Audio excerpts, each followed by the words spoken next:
Alright, well, first video from the new setup in the shed. Everything fits in the shed, and we have the beginnings of a little workspace here. It'll be filming area. Still got some computers to set up and to figure out where the compressor and the laser cutter is going to fit into all of this. But we're back.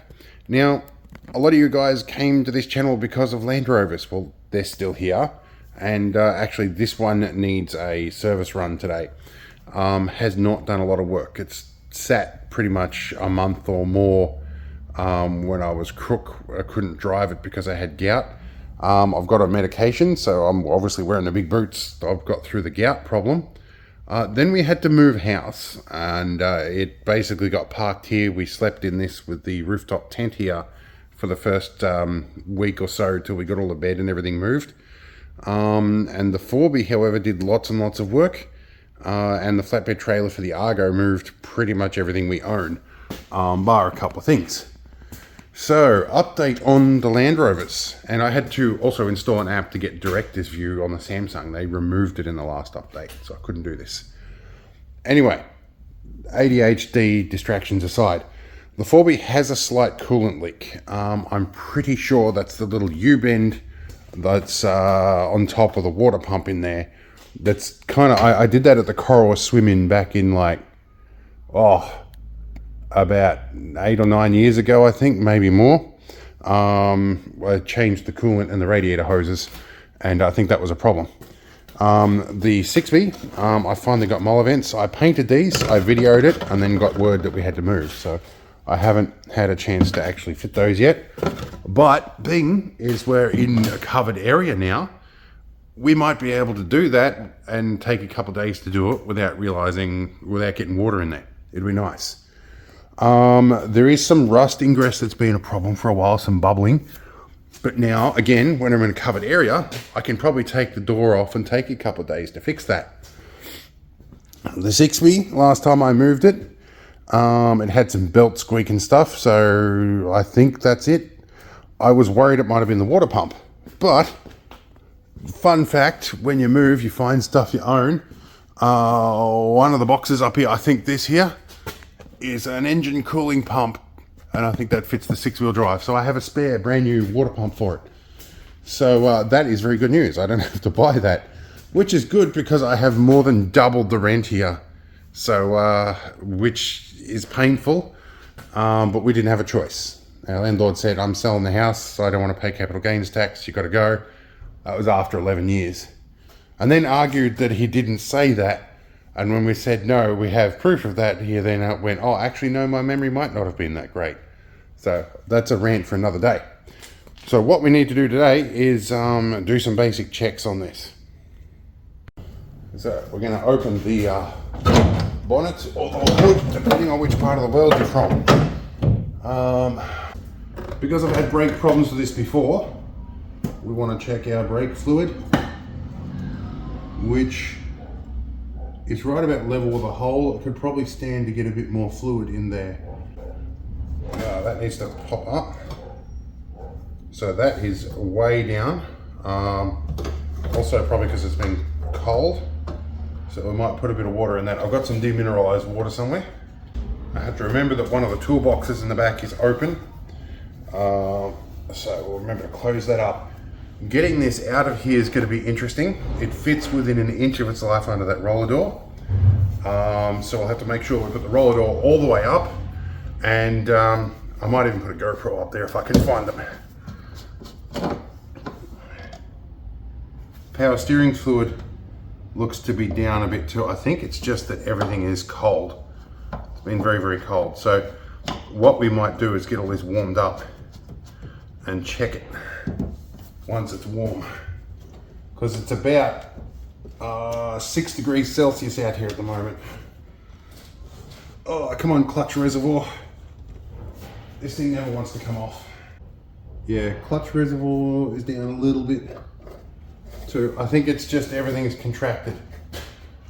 So it is quite cold. I replaced Anderson plug here. I've got to replace this. This needs a new cover. This is to the radios. This is not live. This is the Anderson plug that feeds it. So we need a new Anderson shell. I might find one when we do stuff. We used the winch the other day, so make sure the dog clutch is in neutral in case we accidentally pull that. Do we have wash water? I think the wash bottle in this has a leak. No, obviously not. It's completely full. All right, so that is good. Do we have oil on the dipstick? We do. Shockingly, just a touch over the high mark. So that's all right. I've been a little bit paranoid about the oil since I had to adjust the alternator a while back. And this, what I did is I didn't quite tighten this little banjo bolt up enough because there is oil flowing through the vacuum pump on the back of the alternator. Being a diesel, you don't get manifold vacuum. So you have a vacuum pump on the alternator that runs that big hulking brake booster over there. And over behind the power steering pump, there's a little vacuum reservoir under there as well. And all these pipes along here are all vacuum lines. So if you haven't got good brakes, probably replace these lines first. And make sure that's tied down. Turbo, not much I can do with that at the moment. I do need to actually take the inlet off that and just check, because I had Dave Fair here from Rover Shed Services a while back, and he said there is a little bit of play in it, but it's not quite ready for bearings yet. But that being as I've got this thing in the shed now, we might be able to do bearings on it. There is a lot to do. Anyway, we're not critical with any of the levels bar the water. I want to put a bit of water in. I've probably got some .4 brake fluid, so we might top the brakes up a bit just so we don't get a bubble in the line, and we'll put some D-min water in there. Now, next question. Where's my brake fluid? There was a big container full of oils around.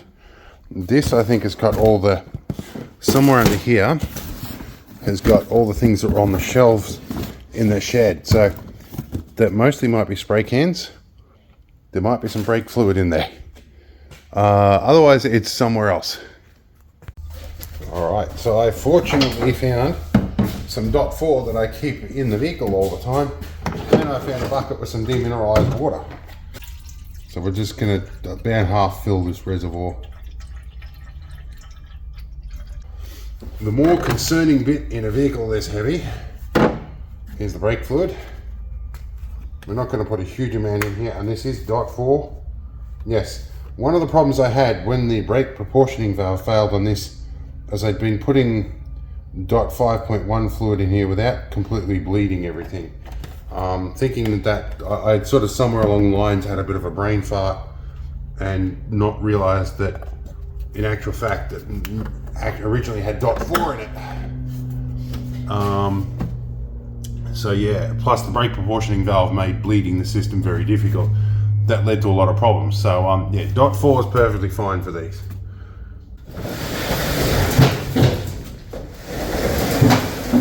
And the springs haven't been tightened on these roller doors properly either, so. Let's go. Right, that's up as far as it goes. Okay, now I've got to find my cameras, and I'll stick one on the roof, and hopefully you'll see how far the gap is, because I don't actually know yet. I know it went in without hitting anything. Oh, I hear a velocity train pulling in. We're near a train station. It's cool. Anyway, I don't actually know what the gap is because I haven't seen it for myself. We only know that it didn't scrub when it came in.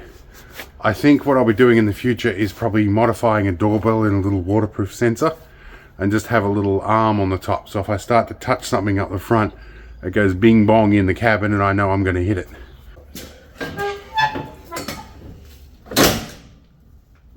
There's gravel in everything. Oh. Gravel, I hate it. Mag mount camera. You can stick there for a second.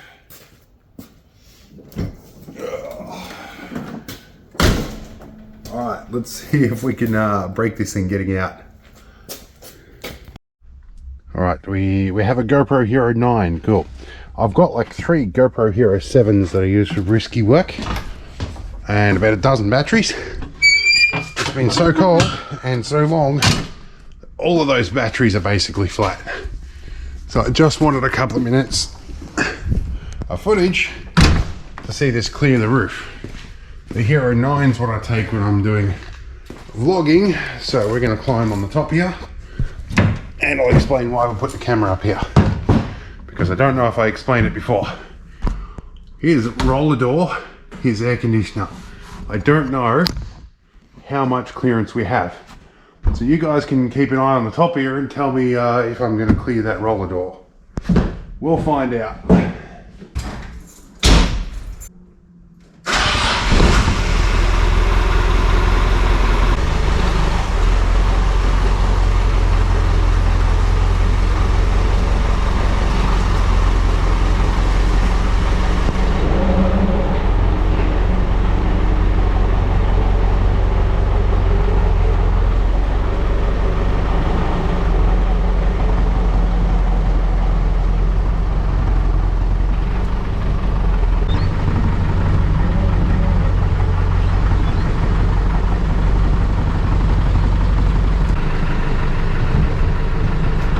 Do we still have an air conditioner?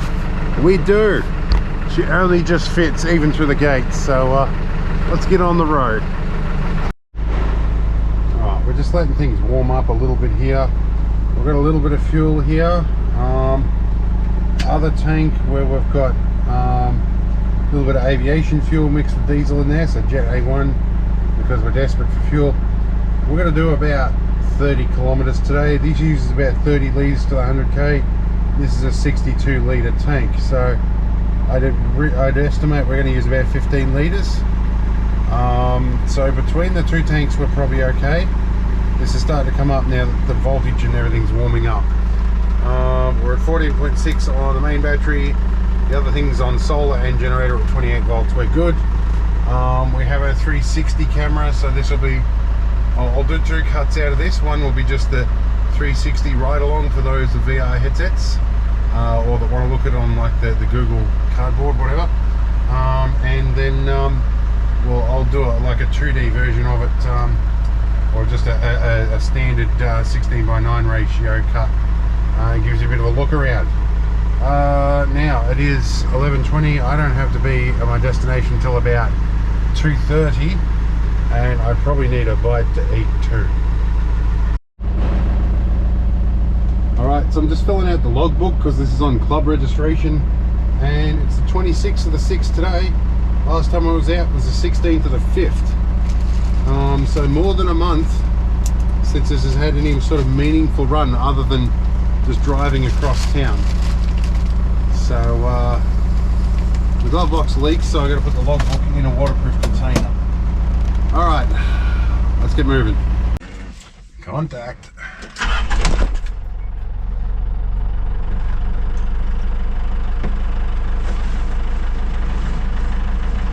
Hopefully we've got a good view out the front.